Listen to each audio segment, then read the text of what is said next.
Mapagpalang araw po sa ating lahat.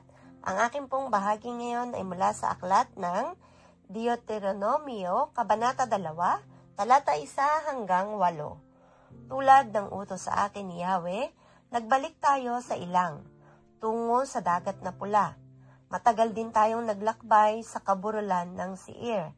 Pagkatapos, sinabi sa akin ni Yahweh, matagal na rin kayong nagpapaikot-ikot sa kaburulang ito. Ngayon, lumakad na kayo papuntang Hilaga. Dadaan kayo sa Seir, ang lupain ng mga kamag-anak ninyo, ang lahi ni Isaw. Takot sila sa inyo, ngunit mag-ingat pa rin kayo. Huwag ninyo silang kakalabanin, sapagkat kapiraso man ng lupain nila'y hindi ko ibibigay sa inyo. Ibinigay ko na sa lahi ni Isaw ang kaburulan ng Seir. Bibilhin ninyo ang pagkain at inuming kukunin ninyo sa kanila. Pinagpala kayo ni Yahweh sa lahat ng inyong ginawa, at hindi niya kayo hiniwalayan sa inyong paglalakbay sa ilang. Sa loob ng 40 taon, hindi kayo nagkulang sa anumang bagay.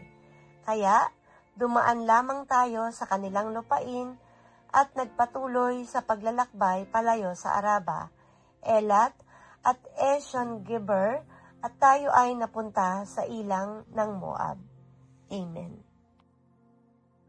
Mapagpalang araw po sa ating lahat. Narito po ang aking daily devotion sa Book of Deuteronomio, chapter 2, verse 9 to 15. At sinabi sa akin ni Yahweh, huwag rin ninyong guguluhin o sasalakayin ang mga Moabita, sapagkat kapiraso man ng lupain nila ay hindi ko ibibigay sa inyo. Ang lupain ng Ar ay binigay ko sa lahi ni Lot. Ang dating nakatira roon ay ang mga Iimeta. Marami sila at malalaki ring tulad ng mga higante. Tulad ng mga higanteng kilala rin sila sa tawag na Rephaim. Ngunit Emeta ang tawag sa kanila ng mga Moabita. Dati nakatira rin sa Seir ang mga taga-Hor, ngunit pinuksa sila ng mga anak ni Isaw, at sila ang nanirahan roon tulad ng ginawa ng mga Israelita sa lupain ibinigay sa akin ni Yahweh.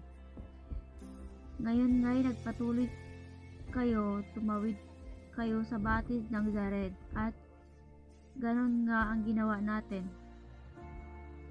38 taon ang nakalipas mula nang umalis kayo sa Kades Barnea hanggang sa pagtawid natin sa Zared. Tulad ng isinumpa ni Yahweh, walang natira sa mga mandirigma ng saling lahing iyon. Patuloy silang nilabanan ni Yahweh hanggang malipol silang lahat. Amen po. Isang magandang araw pong muli sa ating lahat. Muli niyo po akong samahan sa pagbabahagi ko ng salita ng Diyos. Sinasabi po dito sa unang kabanata ng Deuteronomio, versikulo 16 hanggang 22. Nang wala nang natitira sa mga mandirigma ng lahing iyon, sinabi sa akin ni Yahweh, ngayon ay tumawid na kayo sa Ar, sa hangganan ng Moab. Pagdaan ninyo sa lupain ng mga anak ni Amon, huwag ninyo silang guguluhin o tidigmain, pagkat kapiraso man ang lupa nila'y hindi ko ibibigay sa inyo. Iyon ay ibinigay ko na sa anak ni Lot. Ang lupain niyaon ay dating sakop ni Rephaim, na ang tawag ng mga anak ni Amon ay Zomzomeo. Marami rin sila at malalaking tulad ng lahi ni Anak. Ngunit ipinalupig sila ni Yahweh. Itinaboy sila ng mga anak ni Amon upang ang mga ito ang tumira roon. Gayon din ang ginawa niya para sa mga anak ni Esau, nang ang mga ito'y mapunta sa Seir. Itinaboy niya ang mga taga-Hor at ang mga anak ni Esau ang pinatira roon. Ito po ang mga salita ng Diyos. Salamat po sa Diyos. Amen. Ang aklat ng Deuteronomio, Kabanata 2, versikulo 23 hanggang 29, at ang sabi, ang mga taga-Awim naman sa Gaza ay itinaboy ng mga taga-Kaftor at sila ang tumira roon. At doon ay sinabi ni Yahweh, magpatuloy kayo, tumawid kayo sa ilog Arnon, mabibihag ninyo si Sihon, ang hari ng mga Amoreyo sa Hesbon, at masasakop ninyo ang kanyang lupain, kaya sisimulan na ninyo ang pagsakop sa lupain niya. Dahil sa gagawin ko ay matatakot sa inyo ang lahat ng bansa sa daigdig. Mabanggit lamang kayo'y manginginig na sila sa takot. At mula sa ilang ng Kedemot, nagpadala ako ng sugo kay Haring Sihon na taga Hesbon upang mag-alok ng kapayapaan. Makikiraan kami sa inyong lupain, hindi kami lilihis ng daan. Babayaran namin ang aming kakainin at iinumin. Kung maaari, paraanin mo lang kami, tulad ng ginawa ng mga anak ni Esau sa Seir at ng mga Moabita sa Ar. Makikiraan lamang kami para makarating sa kabila ng Jordan, sa lupaing ibinigay sa amin ni Yahweh na aming Diyos. Ito ang salita ng Diyos. Amen.